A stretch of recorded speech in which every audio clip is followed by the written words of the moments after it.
시청자 여러분 안녕하십니까? 포항 MBC 뉴스투데이입니다. 오늘도 낮 기온이 20도 이상 오르겠습니다. 포근한 봄 날씨가 왔지만 대기의 건조함도 계속됩니다. 자세한 날씨 유하경 기상캐스터입니다. 완연한 봄 기운에 봄꽃 개화 일자가 더 앞당겨지고 있습니다. 다만 대구와 경북 전 지역에 건조주의보가 10일째 이어지며 대기가 매우 건조한데요. 어제도 지역 곳곳에서 화재가 발생했죠. 그래도 다행인 건 오늘 봄비 소식이 있습니다. 오늘 저녁부터 내일 늦은 오후 사이에 5에서 30mm의 비가 예상되고요. 비가 내리면서 건조주의보도 일부 해제될 가능성도 있겠습니다. 낮에는 4월 하순에 해당하는 기온을 보이고 있는데요. 아침에 조금 도톰하게 입고 나오셨다면 낮에는 덥게 느껴지기도 합니다. 오늘 아침 대구의 기온은 9도, 안동은 4도, 포항은 13도로 어제보다 조금 높게 시작하고요. 낮에는 대구 21도, 안동 22도, 포항 20도 예상됩니다. 내륙을 중심으로 20도 안팎으로 기온이 올라 평년보다 높겠고요. 낮과 밤의 기온차도 15도 이상으로 크게 벌어지겠습니다. 당분간 대체로 흐린 가운데 평년보다 높은 기온이 이어지겠고요. 모레 아침부터 찬 공기가 내려와서 다시 기온이 내려갈 전망입니다. 날씨였습니다. 최근 포스코가 일제강제동원 피해자 지원재단에 국내 기업 최초로 40억 원을 기부하면서 논란이 일고 있습니다. 지역 정치권과 시민단체는 포스코의 이번 기부를 역사정의 부정이라고 규정하고 대국민 사죄를 촉구했습니다. 박성아 기자입니다. 지난주 일제강제동원 피해자 지원재단에 40억 원을 기부한 포스코. 강제동원 피해자들이 일본 전범기업이 아닌 우리 기업이 배상하는 제3자 변제 방식을 줄곧 거부하는 상황에서 국내 기업 중 처음으로 포스코가 기부에 나선 겁니다. 나는 절대 금방 굶어 죽은 한이 있어도 그런 돈을 안 받으랍니다. 더불어민주당, 정의당, 진보당과 포항 지역 시민단체는 일제히 포스코를 규탄하고 나섰습니다. 포스코 강제동원 셀프 배상 규탄한다. 포스코의 이번 기부는 강제동원 피해자를 무시한 채 일본에 면죄부를 준 명백한 매국 행위라며 강하게 비판했습니다. 일본과 일본 전범기업이 출연해야 할 돈을 포스코가 대신 내주면 일본이 좋은 거 아니겠습니까? 특히 포스코가 지난주 한일 정상회담을 앞두고 선물이라도 하듯이 서둘러 기부했다며 정부의 굴욕 외교에 발맞춘 기부 참사라고 지적했습니다. 포스코가 내놓은 40억 원 바로 이란 정부의 정의롭지 못한 평가에 대한 감사의 보답과 향후의 문제 발생 해결의 면죄부 차원이 아닐까 싶습니다. 이들은 앞으로 역사가 포스코에 대한 사회적 책임을 물을 것이라며 지금이라도 기부금 출연을 철회하고 국민 앞에 사죄해야 한다고 강조했습니다. 일본의 사죄 없는 배상에 참여하는 기업에 명단을 올리지 않을 거라는 것을 확인받아야 되겠습니다.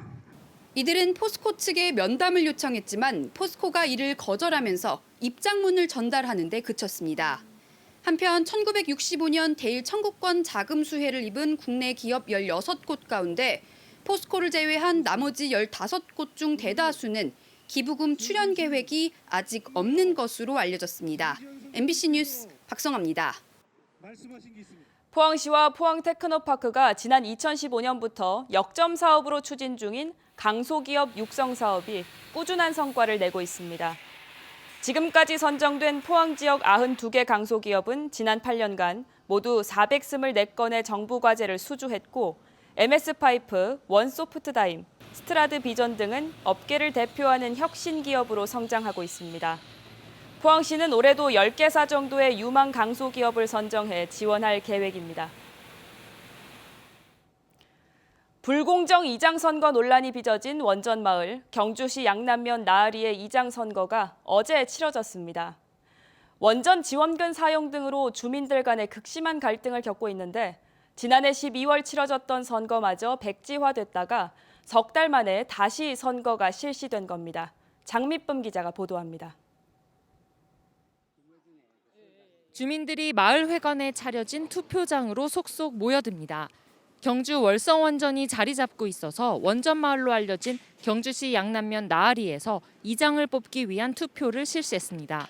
앞서 지난해 12월 19일 선거가 실시됐지만 불공정 논란 끝에 투표 결과가 백지화된 뒤 석 달여 만에 재선거를 치르게 됐습니다. 투표 대상은 370세대로 세대당 한 표씩을 행사할 수 있습니다.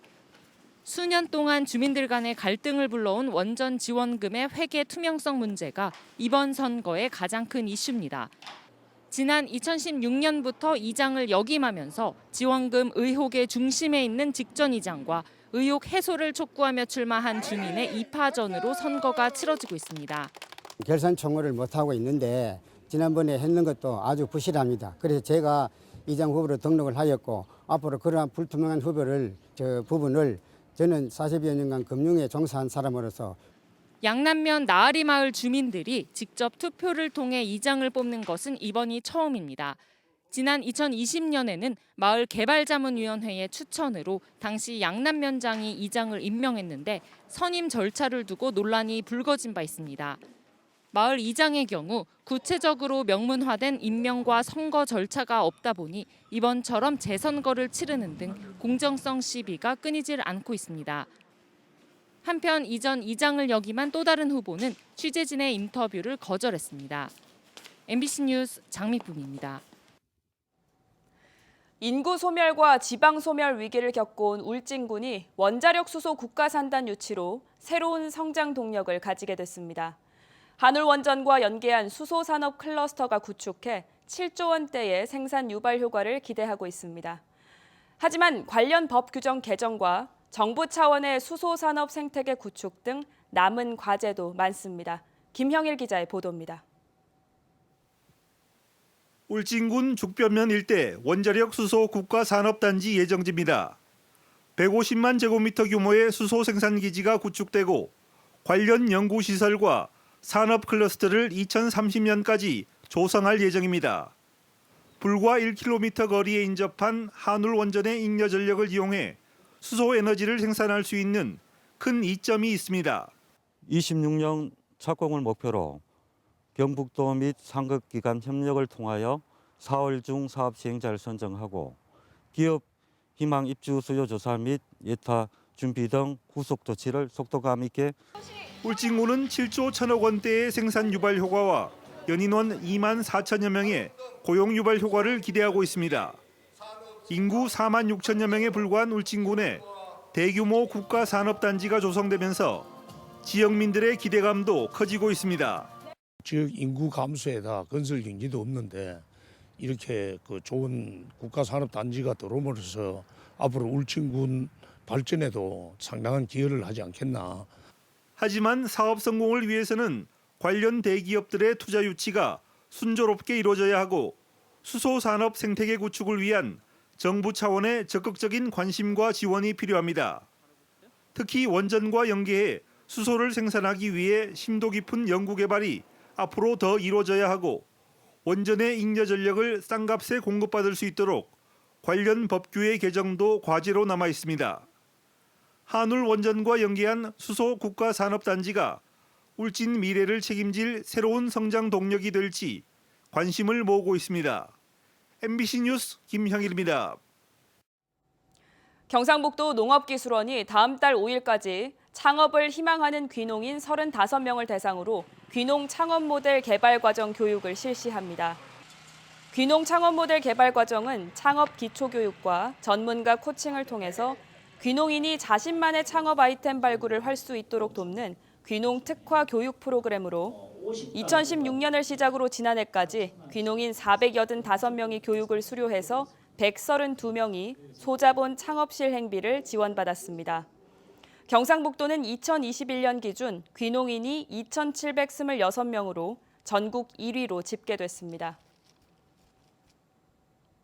대구 경북 신공항특별법이 국회 첫 문턱인 국토교통위원회 교통법안 심사 소위원회를 통과했습니다.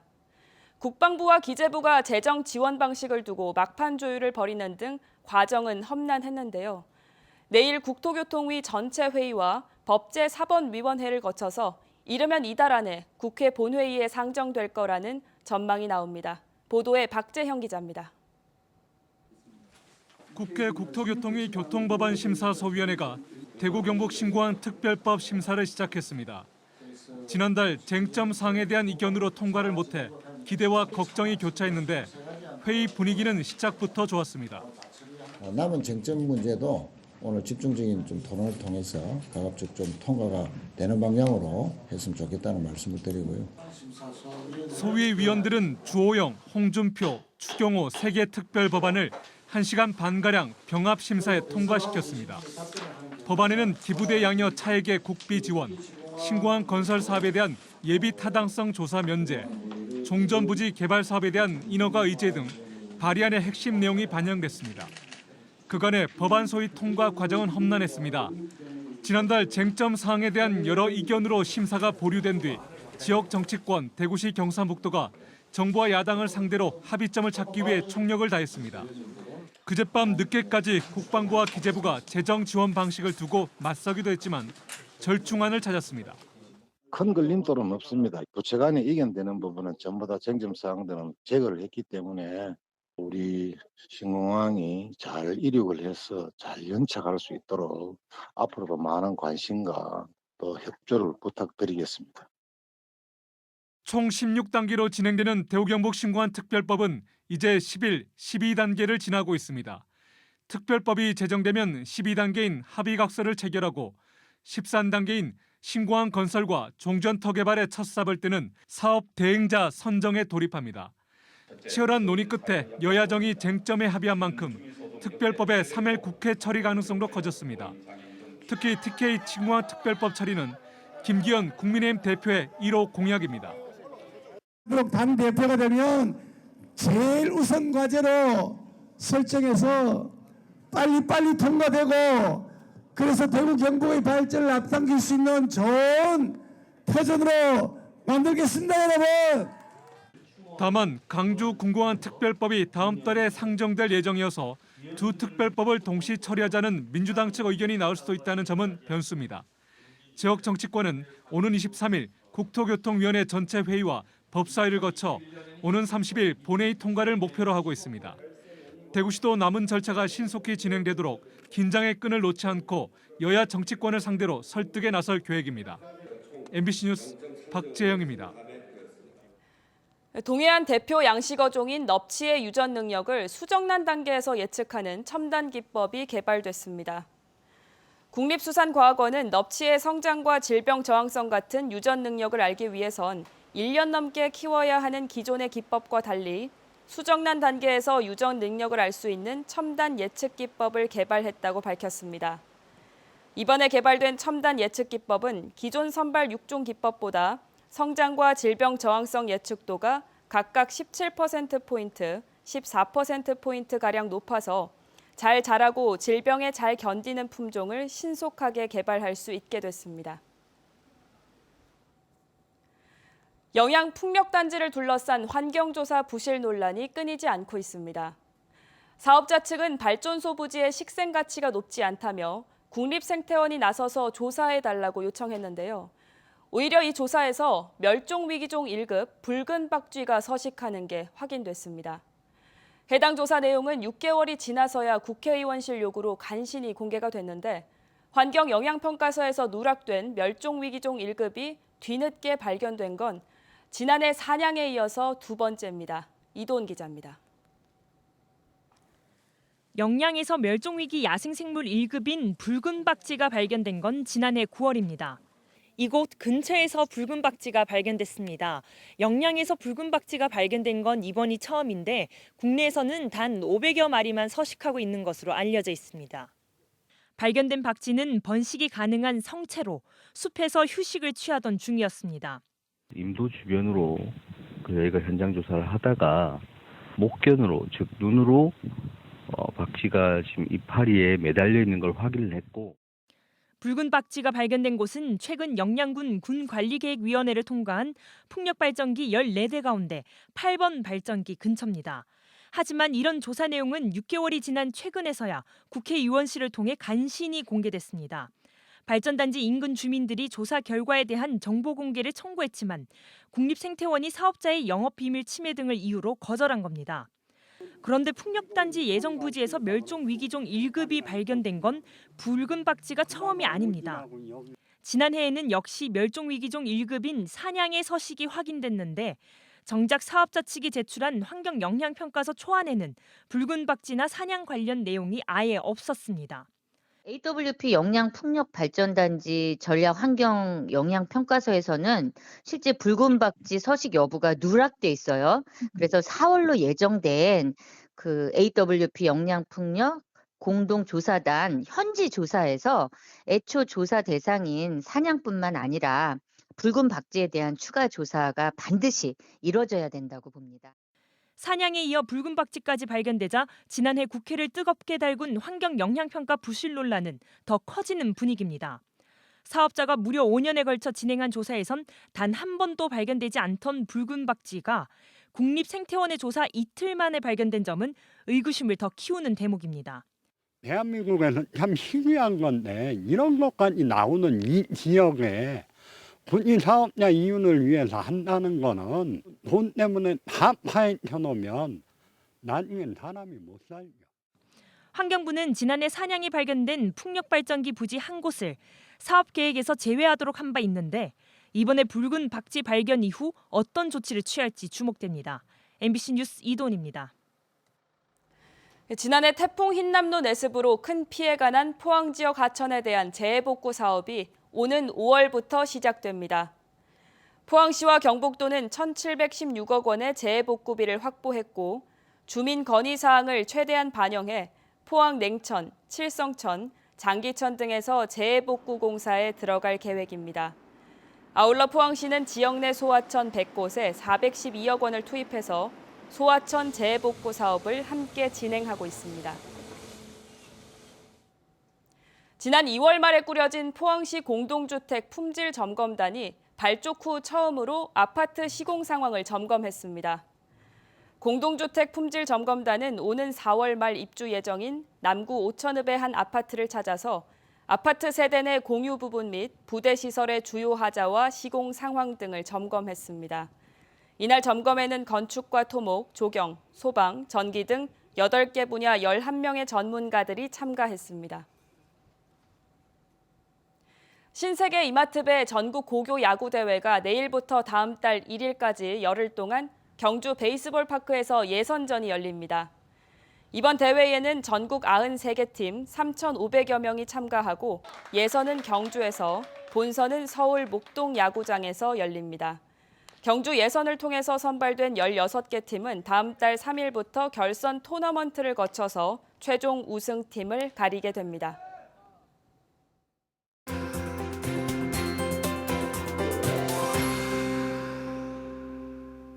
완연한 봄 기운에 봄꽃 개화 일자가 더 앞당겨지고 있습니다. 다만 대구와 경북 전 지역에는 건조주의보가 10일째 이어지며 대기가 매우 건조한데요. 어제도 지역 곳곳에서 화재가 발생했죠. 그래도 다행인 건 오늘 봄비 소식이 있습니다. 오늘 저녁부터 내일 늦은 오후 사이 5에서 30mm의 비가 내리겠고요. 비가 내리면서 건조주의보도 일부 해제될 가능성도 있겠습니다. 낮에는 4월 하순에 해당하는 기온을 보이고 있는데요. 아침에 조금 도톰하게 입고 나오셨다면 낮에는 덥게 느껴지기도 합니다.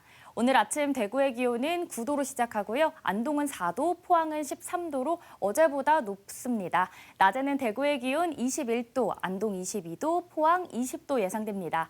내륙을 중심으로 20도 안팎으로 기온이 올라 평년보다 높겠고요. 낮과 밤의 기온차도 15도 이상으로 크게 벌어지겠습니다. 위성 영상 보시면 오늘 전국적으로 중국 상하이 부근에서 동해안으로 이동하는 저기압의 영향을 받겠고요. 우리 지역은 대체로 흐리겠습니다. 다음은 자세한 지역별 날씨입니다. 대구의 아침 기온 9도, 청도는 8도로 시작합니다. 낮 최고 기온은 대구 21도, 청도 23도 보이겠습니다. 현재 구미의 아침 기온 7도, 김천 2도로 출발합니다. 낮에는 구미 21도, 김천 20도 예상됩니다. 이 시각 안동의 기온 4도, 청송도 4도 가리키고 있는데요. 낮 기온은 안동 22도, 청송 23도로 어제와 비슷하겠습니다. 포항의 아침 기온 13도, 낮 기온 20도 전망됩니다. 바다의 물결은 0.5m에서 최고 1m로 잔잔하게 일겠습니다. 당분간 대체로 흐린 가운데 평년보다 높은 기온 예상되고요. 모레 아침부터 찬 공기의 영향을 받아 다시 기온이 내려갈 전망입니다. 날씨였습니다. 이상으로 포항 MBC 뉴스투데이를 마칩니다. 시청해주신 여러분 고맙습니다.